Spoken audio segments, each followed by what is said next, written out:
यवतमाळच्या दारव्हा तालुक्यात झालेल्या मुसळधार पावसामुळे दारव्हा तालुक्यातील उचेगाव या गावातील उल्हास जाधव या शेतकऱ्याचे मोठ्या प्रमाणात नुकसान झाले। शेतामध्ये असलेल्या 70 बकऱ्या आणि कोंबड्या पुराच्या पाण्यात वाहून गेल्यात। तसेच शेतात लागवड केलेले कपाशी, सोयाबीन, तूर आणि हळद या पिकांचे मोठे नुकसान झाले।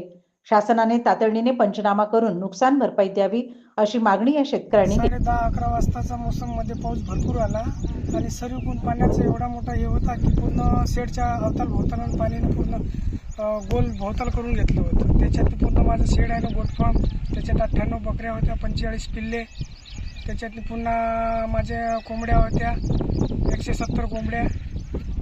त्याच्यात भरपूर काही नुकसान झालेलं आहे माझं।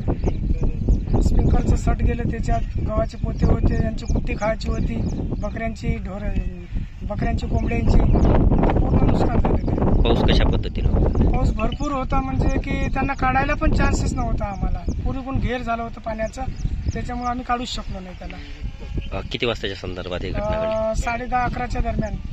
काल रात्री? हा, काल रात्री। शेडपर्यंत पाणी होतं की कसं? नाही, ते अचानक मध्येच रात्री एकाएकीच पूर्ण घेर झालं इथं। हा, शेडवर माणसं होते, ते निघून गेले 10 वाजता। त्याच्यानंतर पूर्ण पाणी घुसलं तर पूर्ण हेच झालं। अंदाजे कितीचं नुकसान झालं तुमचं? अंदाजे माझं शेडच जवळपास 7 लाखाचं शेड होतं माझं। बकऱ्या त्याच्यात माझ्या 10-15 लाखाच्या बकऱ्या आहेत। असं करून 25-30 लाखाचं नुकसान झालं।